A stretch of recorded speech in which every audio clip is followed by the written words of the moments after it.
Bueno, pues como les comentaba, vamos a empezar nuestra tertulia de mujeres y les hablaba de que ayer lunes se conmemoró el Día Internacional de Eliminación de la Violencia contra la Mujer, una lacra que sigue estando presente en todo el mundo y también en Melilla. Precisamente en esta ciudad hay decretadas 97 órdenes de alejamiento e interpuestas un total de 160 denuncias por violencia de género, con una víctima mortal en los últimos 10 años y otra ocurrida hace apenas unas semanas, de la que hablaremos hoy en esta tertulia, junto con otros temas que afectan a la mujer en Melilla. Y lo vamos a hacer con las invitadas que me acompañan esta noche y que paso a presentar. Por una parte, se encuentra con nosotros Dunia Al-Mansouri, diputada de Coalición por Melilla. Buenas noches. Buenas noches, Sara. También está con nosotros Sonia Carretero, que es profesora del IES Miguel Fernández y una de las impulsoras del Plan de Igualdad de este instituto. Buenas noches. Buenas noches, Sara. Está con nosotros Estíbaliz González, trabajadora de la organización Movimiento por la Paz. Bienvenida. Hola, buenas noches. Y Elena Fernández, también profesora del Instituto Miguel Fernández y coordinadora de ese Plan de Igualdad. Bienvenida. Bienvenida. Bueno, si os parece, vamos a empezar a tratar este tema porque tiene muchas aristas que me gustaría tocar con vosotras esta noche, pero si os parece, vamos a hablar un poco de la situación, desde vuestra experiencia, de la situación que veis de la mujer en Melilla, como en cuestión de atención a las víctimas de violencia de género y en cuestión a denunciar su situación. Dunia.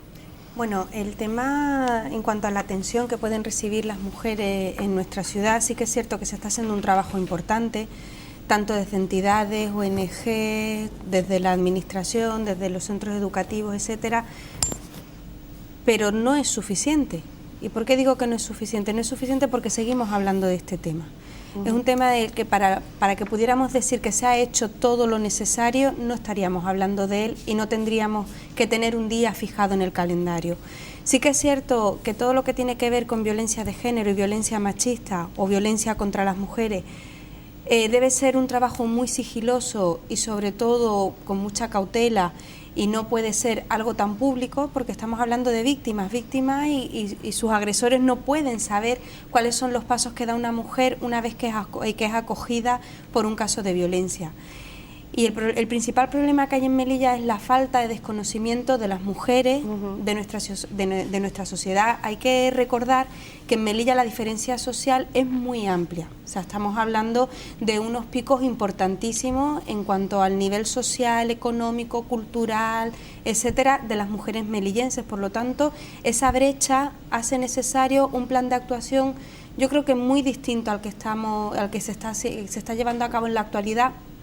Tendría que ser un trabajo más de campo, o sea, no esperar a que la mujer que necesita apoyo, necesita ayuda, vaya a la administración, sino que la administración tiene que ir a todas esas mujeres y poder conocer esos casos, sobre todo formar a las familias de esas mujeres y formar a las mujeres en general a que sepan cómo apoyar a esas mujeres. Muchas veces son mujeres a las que el agresor aísla socialmente y familiarmente, y las familias, en lugar de acogerle, darle apoyo, pues entran en ese aislamiento, porque no saben qué es lo que está pasando realmente en el domicilio familiar de esa mujer y terminan rechazándola. Y lo que no saben es que está siendo víctima de violencia de género. Eso yo creo que tendríamos que trabajar, y el camino que hay que empezar a recorrer es ese. Sonia, ¿opinas lo mismo? Sí, bueno, estoy totalmente de acuerdo, y señalar, sobre todo en la área en la que me muevo yo, junto con Elena, que es en el plano educativo. Para mí es muy importante tratar con urgencia el nexo de unión entre la familia, el profesorado y el alumnado, y generar unas escuelas para padres para trabajar el tema de la coeducación, y paralelamente trabajar con el profesorado para cualificarlo, para prepararse mejor, para tratar con grupos de personas en este tema. Y bueno, voy a comentar el proyecto, ¿no?, que Elena...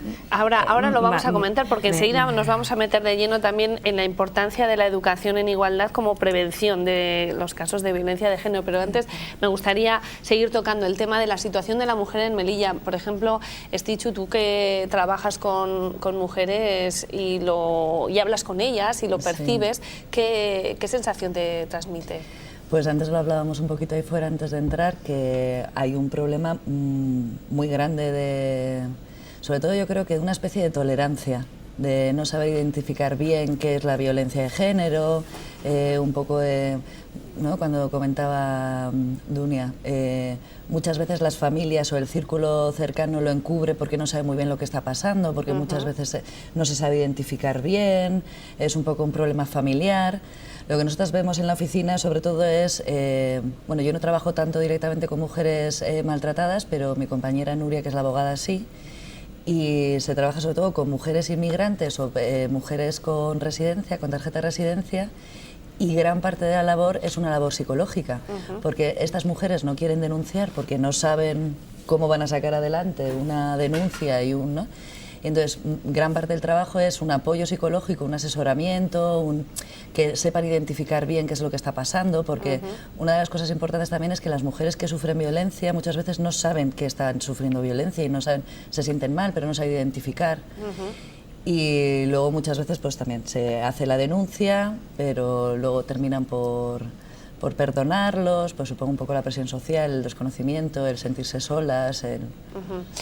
Elena, de lo que has escuchado aquí, sí, ¿estás de acuerdo? Claro, o sea, lo estamos viendo como en perspectivas distintas, sí, claro, y a la par la misma, ¿no? El mismo problema de todas las caras, ¿no? Desde lo poliédrico y demás. Yo creo que el punto de vista de Stitch en este sentido, que trabaja en la batalla diaria con realidades, ¿no? Igual ella tiene un contacto mucho más duro y mucho más directo con la tragedia, ¿no? Que supone. Nosotros lo vemos más desde el punto de vista preventivo, educativo, también lo sufrimos como mujeres porque nos sentimos parte de un problema, y también desde el punto de vista de la educación porque las cifras que arrojan últimamente los datos de violencia de género entre adolescentes, pues parece que no solamente van a mejor, sino que van a peor.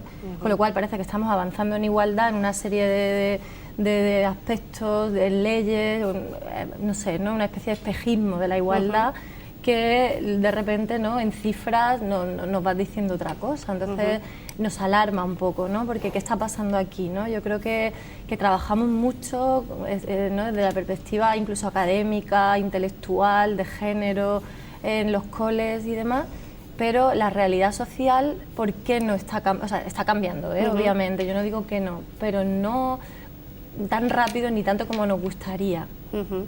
Bueno, pues al hilo de lo que estáis comentando y sobre todo de lo que decía Stichu con respecto a que hay mujeres que no saben en realidad que están sufriendo malos tratos, que esto ya de por sí es grave y está pasando en Melilla, hay una de las protagonistas del reportaje impulsado por la Red Europea de Lucha contra la Pobreza, que lo constataba en esta mesa hace apenas una semana. Si les parece, vamos a escuchar a esta mujer, una mujer que ha sufrido malos tratos, por cierto, y que ha logrado superar esta situación con mucho coraje y bueno, pues con mucha valentía, y hacía ese retrato de las mujeres que hay en Melilla que guardan silencio con respecto a esta situación. Vamos a escucharla y la comentamos. ¿Por qué viene un hombre, te va a tratar, te va a pegar, te va a cerrar la puerta? Hay muchas mujeres aquí en Melilla, las llevado 30 años, 40 años, todavía no tienen papeles y no saben dónde está la avenida y no saben hablar tampoco. Muchas mujeres estaban cerradas sus casas y no saben dónde está la calle. Bueno, pues es tremendo lo que están diciendo. Hay muchas mujeres en Melilla que no salen de sus casas, que no saben ni dónde está la avenida y que están sufriendo malos tratos y que ni siquiera pues conocen casi el idioma. Dunia, ¿esto tú lo puedes confirmar? De ahí es lo que yo estaba diciendo al principio, de que es necesario que la administración se acerque a todas esas mujeres. Sí que es una situación muy complicada por el aislamiento que viven estas personas, pero de ahí a que yo insista en que es muy importante que seamos capaces de acercarnos a estas mujeres. Sí que es cierto, y sobre todo habiendo profesoras en la mesa, que es importantísimo la educación y es importantísimo que probablemente los hijos de esas mujeres sean los que tarde o temprano le abran los ojos a su madre y les diga: mamá, no tienes que aguantar esto. Pero claro, no todas tienen la suerte de tener un hijo adolescente que les pueda ayudar y que les pueda enseñar el camino. Claro. Y es complicadísimo, por eso es primordial que no tengamos que esperar. Sí que está muy bien que haya un teléfono de atención a mujeres maltratadas, sí que es importantísimo que haya una consejería de la mujer, que haya programas, que haya actividades específicas para poder ayudar a estas mujeres. Pero es importantísimo que todas estas mujeres sepan que van a tener un apoyo y que no se van a ver solas, porque el principal arma de un maltratador es hacer a esa persona creer que sin él no puede ir a ningún sitio. Entonces eso es lo que hay que remediar. Y en cuanto a lo que comentabais antes de que siguen habiendo casos de violencia de género y que se está dando en adolescentes, etcétera, eso quiere decir que no estamos haciendo las cosas bien. O sea, no podemos estar hablando de que está bien todo lo que se está haciendo cuando seguimos hablando del mismo tema. Incluso hay cifras que pueden haber incrementado con el paso de los años. Por lo tanto, yo creo que tenemos que hacer un análisis muy concienzudo, pues tanto desde lo que nos toca a los políticos, que somos los que al fin y al cabo articulamos las medidas, desde la educación, desde las ONG, desde las entidades, y hay que ser conscientes de que esto tiene que parar ya. Estamos hablando de que la mujer es el pilar de una familia, y no lo digo por ser feminista, es así. O sea, una madre, una mujer, una hermana, una abuela, es el núcleo familiar, y por lo tanto hay que protegerla. Hay mensajes que se están lanzando en esta mesa que son graves, por ejemplo, el tema de que se está aumentando la violencia entre los jóvenes, entre los adolescentes. A nivel educativo, Sonia, Elena, ¿estáis notando cierta efectividad, entre comillas, de ese plan de igualdad que se está llevando a cabo en el instituto, por ejemplo, en el vuestro, en el Miguel Fernández, o no? Como que los adolescentes pasan un poco de todo este tema. Estamos al comienzo del proyecto, ¿no? Luego, cuando le toque el turno a Elena, ella es la coordinadora y podrá comentar hasta... Bueno, estamos ahora mismo en los inicios. Sí que es verdad que como asignatura transversal nosotros trabajamos el tema de la coeducación, ¿no? Sí que se nota en el aula, es un reflejo de la sociedad y de la familia, y efectivamente hay una desigualdad muy grande. Uno de los grandes problemas con los que nos encontramos sobre todo es la normalización del machismo, ¿no? Tanto en esos micromachismos, ¿no? En este tecnicismo que empleamos nosotros de micromachismo, pues los chicos tienen bastante integrado que, bueno, que tienen un cierto dominio hacia la mujer, es algo que lo han vivido en sus casas y que socialmente está como respaldado, ¿no? Y las mujeres se encuentran en una situación también, dentro de esa normalización del patriarcado, en donde sienten también la vergüenza, el ser criticada y el juicio que recae fuertemente sobre ellas, ¿no? ¿Y asumen que el otro tiene ese papel? Lo asumen, y además, fíjate que esta mañana hemos estado haciendo un juego de role-playing con los alumnos, y te voy a comentar el caso en concreto para que tengamos un ejemplo de lo que normalmente podemos vivir en las aulas, ¿no? Bueno, pues se trataba de hacer una escena a través del proyecto Plurales, que nos lo mandaban como actividad, de hacer la siguiente escena. Bueno, ahí es una pareja de adolescentes que se reúnen a tomar una Coca-Cola, están los novios, el chico es el novio, la chica es la novia, y de pronto pues él se va al lavabo y aparece una persona, un chico, y habla con la novia, ¿no? Bueno, pues hicimos las escenas, les encantaron, se divirtieron muchísimo, y sí que notaba una cohibición con la chica ante esa situación, y veía a los alumnos como si lo resolvían de una forma más descarada o, bueno, con más soltura. Después, posteriormente, las reflexiones, los comentarios que pudimos escuchar en un principio eran bastante duros. En un principio decían que la postura de ese novio tendría que ser la de pegarle un guantazo al chico que se le ha acercado a la chica, o sea, directamente a la violencia. La incredibilidad de las palabras de la novia, que dijera lo que dijera no iba a tener razón, que también se iba a llevar el guantazo el chico que había estado hablando con su novia.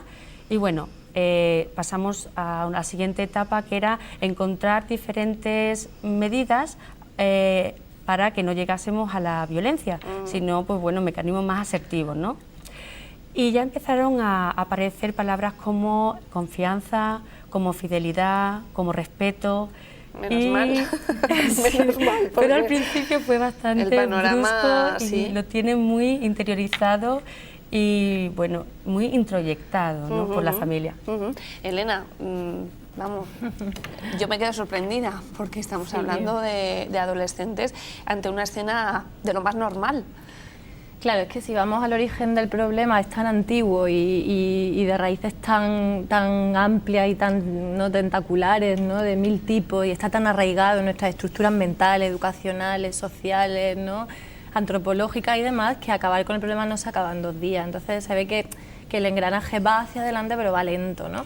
Bueno, cuando Sonia se refería al proyecto que está iniciándose, ella se refiere al proyecto Plurales, que es un proyecto que hemos iniciado este año, que somos 9 centros de España, junto con centros de Noruega, Inglaterra y demás, para trabajar como unas políticas comunes igualitarias, ¿no? En los centros educativos, para que los centros de mañana que se quieran sumar a este tipo de iniciativas y demás ya tengan un poco el trabajo hecho, ¿no? Entonces es muy interesante porque hemos creado un grupo de trabajo y hacemos cositas. En nuestro centro concretamente empezó el tema del plan de igualdad ya en el 2009, que lo inició una compañera nuestra, Cristina Hernández, y ella empezó el tema de igualdad, yo me sumé al grupo y a partir de ahí pues ella pues a los 2 años confió en que lo siguiera yo. Ella lleva otros proyectos, ¿no? Pero sigue trabajando también mucho el tema de mujeres, ¿no? Desde el plan de patrimonio, desde muchas perspectivas y demás.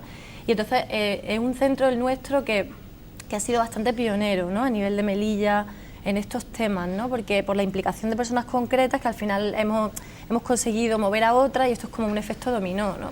Luego es verdad que cada vez hay más concienciación y más trabajo.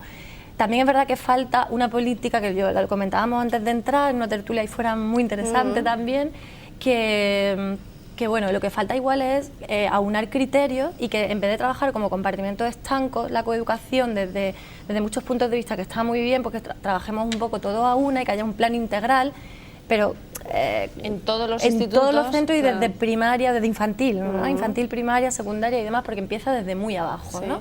Porque si lo seguimos trabajando de manera transversal, si lo seguimos trabajando de manera como de soslayo, ¿no? Como un tema que no es vital o puede ser puesto a nivel de el tema de la ecología, que está muy bien, genial, ¿no? Y tal, o 1000 otros, pero es que este es un tema que está hablando de la mitad de la población, de las mujeres. Y también estamos hablando de que a la educación, que se ha quedado ya obsoleta, hay que darle una vuelta entera de calcetín, o sea, hay que girarla completamente, porque ni el lenguaje que utilizamos, ni los puestos de poder, ni los libros, los materiales que utilizamos, ni a veces los contenidos son igualitarios. Entonces estamos continuamente currículum oculto y currículum explícito, emitiendo mensajes que muchas veces no somos ni conscientes nosotras y nosotros, ¿no? Es verdad. Y eso en el trabajo con adolescentes y, como decías, sobre todo pues desde pequeños. Pero ¿qué pasa con los padres?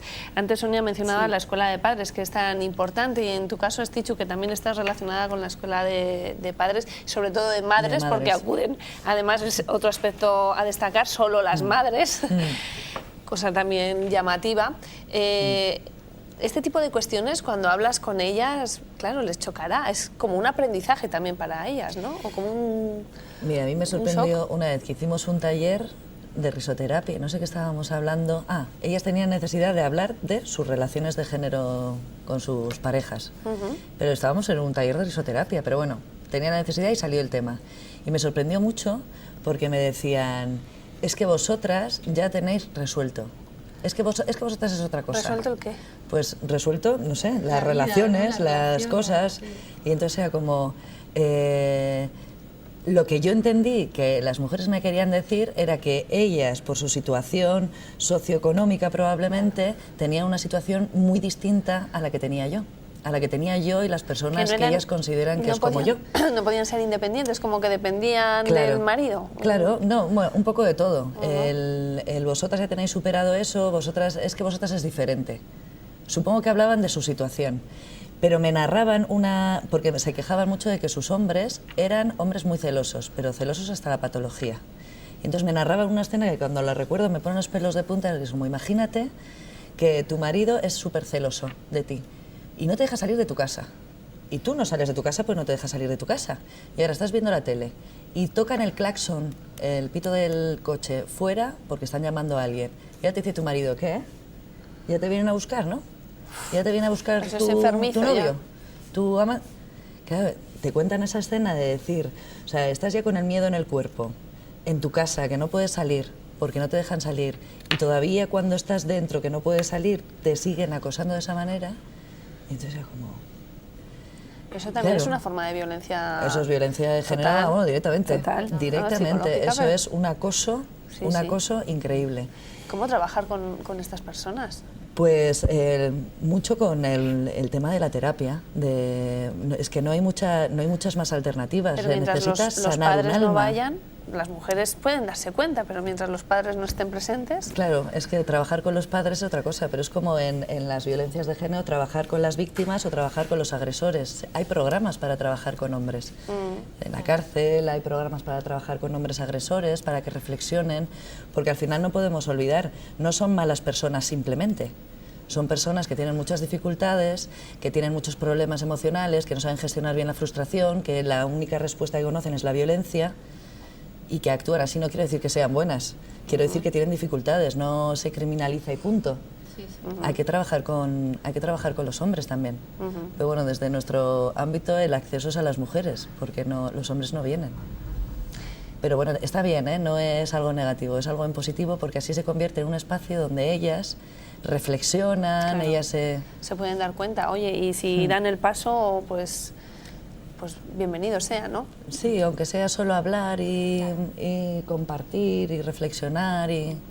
Bueno, y otra cuestión que también está de plena actualidad es el ciberacoso. Hablábamos de los adolescentes, de los problemas que existen con el tema de la violencia de género, pero claro, ellos también son víctimas de adultos que se aprovechan de las redes sociales, de la telefonía móvil para acosarles y sin que ellos se den cuenta. Esto es un problema que también tiene difícil solución, ¿no, Dunia? Y que se está dando en Melilla, por cierto. Tiene difícil solución y volvemos a lo del principio, la vulnerabilidad. O sea, suelen ser personas que agreden a otras personas que ellos consideran que están en inferioridad de fuerza, bien sea un adulto a un menor, un hombre a una mujer, y la forma en la que esa persona tiene interiorizada cuál es su posición en la sociedad. Entonces todo eso es lo que ayuda. Normalmente cuando hay un ciberacoso hacia un adolescente, hacia una chica o hacia un chico, lo primero que se produce en esa persona es miedo, vergüenza, que todo el mundo sepa lo que está pasando, porque la principal amenaza es, pues voy a publicar determinadas cosas, o una foto, o un comentario, o voy a hacer que corra un rumor sobre ti. Entonces suele empezar por ahí. Entonces es muy complicado y de ahí la importancia, bueno, lo que se está haciendo en los centros me parece que es un trabajo fundamental y lo importante sería que se le diera la importancia, o sea, se le diera la importancia que realmente tiene y que fuera obligatorio. O sea, que fuera obligatorio el que estos adolescentes y que estos jóvenes conozcan cuáles son sus derechos, que pierdan el miedo y que sepan que alguien les va a respaldar. Y ahí es necesaria tanto la formación de esos adolescentes para que conozcan lo que ocurre como de los padres. Muchas veces los padres tampoco saben gestionar. Podemos encontrar con que ese niño o esa niña posiblemente tenga mayor miedo a cuál sea la reacción en su entorno familiar que a la reacción que pueda haber en otros entornos, bien en el entorno escolar, de los amigos, etcétera. Entonces es importantísimo y es muy complicado. O sea, yo reconozco que es un tema muy complicado, porque lo que comentaba Estíbaliz, ¿y cómo actúas tú ante una señora que te está explicando eso? ¿Cómo puedes ayudar tú a una señora que te está diciendo que, no sé si físicamente, pero psicológicamente la tienen destrozada? O sea, esa señora tiene que tener un pánico horrible a lo mínimo, posiblemente hasta que el vecino le dé las buenas tardes, porque no sabe lo que su pareja puede llegar a pensar de ella. O sea, ¿cómo actúas? ¿Cómo actuar? Porque siempre hay que ser muy prudente por no provocarle un daño mayor a esa persona y un aislamiento mayor. O sea, que es complicadísimo. Yo sé que es muy difícil y sé que todas las personas que están implicadas en esto son muy valientes, porque hay que ser muy valiente para estar implicado en estos temas y ser capaz de trabajar con estas personas. Pero claro, desde la administración hay que hacer cosas. No podemos limitarnos a conmemorar el día 25 de noviembre, o no podemos limitarnos a dar unas charlas a las que al final siempre acuden las mismas personas. O sea, acuden los políticos en primera línea para llenar los asientos y las personas que ya están implicadas, que no necesitan de esa implicación. Pero ¿y los padres? Exactamente. O sea, a mí sí me parece muy bien que haya una charla, que traigan a personas especialistas en determinados temas para darnos a conocer cuál es la situación, pero no me sirve. O sea, a mí lo que me sirve es que llegue a los que realmente lo necesitan. Sonia, con respecto al ciberacoso, ¿vosotras a nivel educativo lo habéis detectado? Esto es difícil de detectar, eso para empezar. Entonces yo creo que la familia tiene un papel muy importante, porque primero hay que detectarlo, luego no juzgarlo y luego buscar ayuda de profesionales, ¿no? Nosotros en los centros educativos, como profesores, impartimos una asignatura y una programación. Realmente no atendemos a lo que es el mundo emocional del alumno, cosa que me parece que, bueno, es una carencia que tenemos en el sistema educativo. Creo que tenemos que meternos en el conocimiento de ese equilibrio emocional que pueda tener el alumno y podríamos detectar y darnos cuenta en dónde empiezan a tener pues, unos problemas, ¿no? Por eso vuelvo de verdad a insistir lo importante que son, que estoy muy de acuerdo con lo que ha dicho Stichu, de las terapias, introducirlas en la escuela de una forma pues a modo de juego para los niños, a modo de escuela para padres y también para formación del profesorado, y meter terapias integradoras en las que va a haber un autoconocimiento interno, va a haber un crecimiento en desarrollo personal, que primero lo va a experimentar el profesorado y la familia, y luego va a poder ayudar al alumnado a conseguir pues, una autoestima adecuada, una seguridad en sí mismo adecuada, saber poner límites y discernir dónde están los peligros, ¿no? Con respecto a la educación, Elena, me gustaría preguntarte si la LOMCE da cabida o da pie a este tema o a este tipo de propuestas como la que acaba de mencionar Sonia. No, no lo creo, vamos. Creo que prácticamente ninguna ley la ha tratado directamente y está igual o menos. Entonces creo que se trata como un valor transversal, nada más, y no se le da, Dunia te lo he dicho, que debería ser obligatorio, no se da importancia que tiene, ¿no? Ni muchísimo menos. Nosotros nos estamos continuamente encontrando con ese problema, porque al final parece que es el hobby, ¿no?, de unas cuantas personas que a veces están bajo sospecha también y encuentran cierta oposición, ¿no? Primero porque hay un espejismo de que hemos llegado a una igualdad, entonces que no hace falta trabajarlo, ¿no? Segundo porque parece una cosa eso de cuatro, que lo quieren trabajar, ¿no?, pero en tutoría o en el aula, en su asignatura y poco más. Y entonces mientras hagamos eso así, no estamos actuando como tendríamos que actuar. Yo creo que ha dicho una cosa muy interesante Sonia cuando ha hablado de la educación afectiva, ¿no? Yo creo que uno de los fallos de este sistema educativo que tenemos es que hay una gran falta de educación emocional o educación socioafectiva sexual, ¿no?, en las escuelas, y entonces el hecho de que no se hable de ese tipo de cosas, la educación sigue siendo básicamente racionalista, ¿no?, muy de hombros para arriba, que yo creo que en esto podríamos incluso replantearnos hasta qué punto ha tenido que ver la invisibilización de la mujer y su punto de vista en la pedagogía y en la historia en general para dejar de tocar las emociones, porque yo soy profesora de filosofía y yo te lo puedo decir desde el punto de vista de las ideas, ¿no?, como nuestra educación pues, es racionalista, es platónica, es rusoniana, ¿no?, y todas insisten mucho en llenar la cabeza de contenidos, pero poco en trabajar las emociones. Entonces, cuando la mujer está reivindicando una manera de ser y de sentir, ¿no?, y de estar y ser y comunicarse en el mundo, está diciendo que el conocimiento y nuestra es sexuado también, y que hay que tenernos en cuenta y hay que incluirnos en esa forma de educar, forma de mirar, forma de sentir, ¿no? Entonces, a los chavales los estamos dotando de muchísimas armas, digamos, en cuanto a contenidos, que muchas veces además vomitan en un examen y olvidan, ¿no? Y estamos dotándole de poquísimas a nivel educacional, o sea, a nivel afectivo, ¿no?, y sexual, porque estamos hablando aquí de igualdad, pensando que igualdad es solo la polarización o bipolarización hombre-mujer, pero estamos olvidando que muchísimos casos de acoso son por la transfobia, la homofobia, la lesbofobia, todo este tipo de casos de diversidad sexual que en la escuela se da muchísimo y que cuando aparecen son problemones, porque significa acoso, significa falta de entendimiento, marginación, o sea que ahí cuando hablamos de igualdad tendríamos que dar cabida a todo tipo de educación afectivo y sexual, ¿no? Y hombre-mujer, básico, ¿no? Pero todo lo demás también. Desde luego. Bueno, se nos está yendo el tiempo, pero es que me gustaría tocar un último tema. Os pido brevedad, pero es verdad. Yo creo que vamos a hacer otro para dar continuidad, pero por tema de actualidad me gustaría traer este tema que os voy a comentar aquí a esta mesa, y es el reciente asesinato de una mujer marroquí prostituta, se llamaba Zineb Manan, de 24 años, asesinada por un melillense que ya está en la cárcel y cuyo asesinato pues apenas ha tenido trascendencia en ese día, en el día que comentaba, de eliminación de la violencia contra la mujer. Desde la Oficina de Atención a la Violencia, de Atención a la Mujer por motivos de violencia, se ha dicho por parte de su directora que al no tratarse de un caso de violencia de género, pues no tenía cabida ni en este día ni tampoco en aplicación de esta ley. A mí me gustaría poner sobre la mesa esta cuestión. ¿Qué os parece que no se haya tratado como un caso de violencia de género y que sí se trate como un tema de violencia contra la mujer? Esta utilización de unos términos que al fin y al cabo pues intentan diferenciar o posicionar un tema tan grave como es un asesinato a una mujer, Esticho. ¿Cuál es la diferencia entre violencia de género y violencia hacia la mujer? Violencia de género la consideran cuando hay una relación afectiva previa entre la víctima y el agresor. Es la diferencia. Y violencia contra la mujer, pues cualquier violencia que ejerza un hombre sobre una mujer. Sobre una mujer. Sí.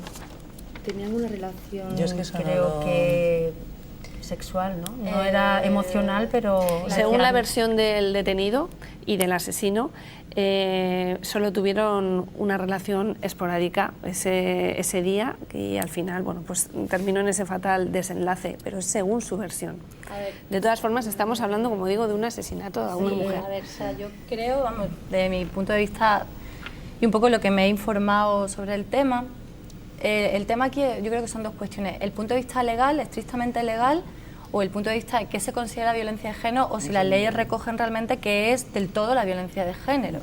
Entonces, técnicamente, violencia de género, como lo ha definido Dunia, es eso. Entonces, si tiene que haber una relación emocional o afectiva de un tiempo determinado, que ya no es necesaria la convivencia, pero sí que por lo menos haya una implicación emocional de un tiempo X, ¿no? Obviamente, si ha habido un encuentro, ¿no?, de un día, pues técnicamente a lo mejor las leyes no pueden decir esto es violencia de género, ¿no? Y se califica de otra manera. Yo no sé, porque han salido muchas informaciones con respecto a estas chicas, no sé la relación que tenían ellos dos.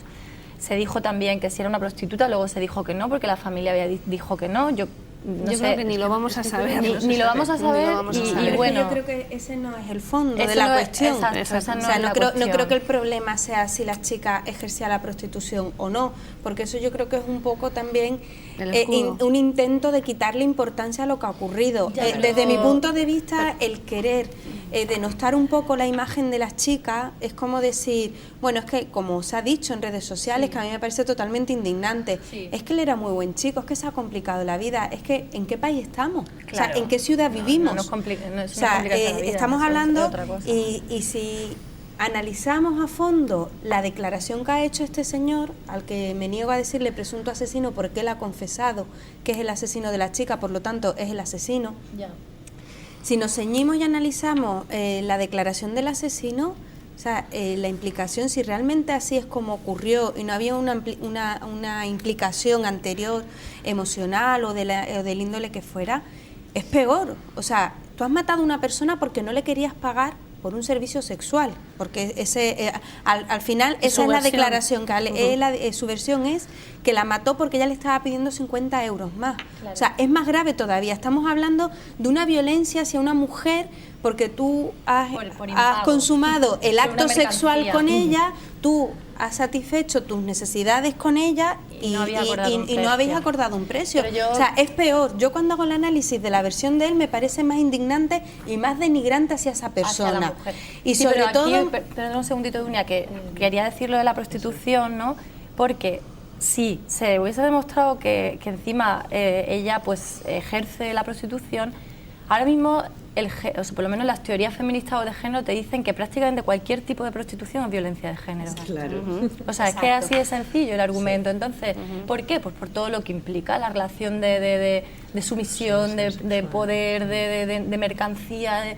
Entonces, visto por un lado o visto porque a lo mejor si se han encontrado o han tenido un encuentro casual, la mata por un ¿qué? No lo sabemos. Tampoco sabemos qué implicación emocional había detrás. Entonces, yo creo que en estos temas hay que hilar muy fino porque probablemente, ¿no?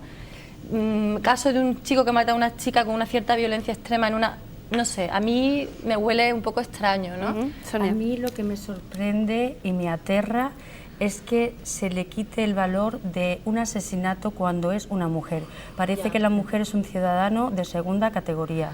Nosotros en la última década ha habido 700 muertes de mujeres y curiosamente a veces en televisión, en el telediario, comentan lo siguiente: ha muerto una mujer víctima de la violencia de género. No, señores, se ha asesinado a una persona y hasta que no digamos las cosas con la importancia que realmente tiene, me parece que le estamos dando esa no importancia o justificando al agresor o al asesino, porque realmente se han convertido en asesinos, tienen un grave problema mental.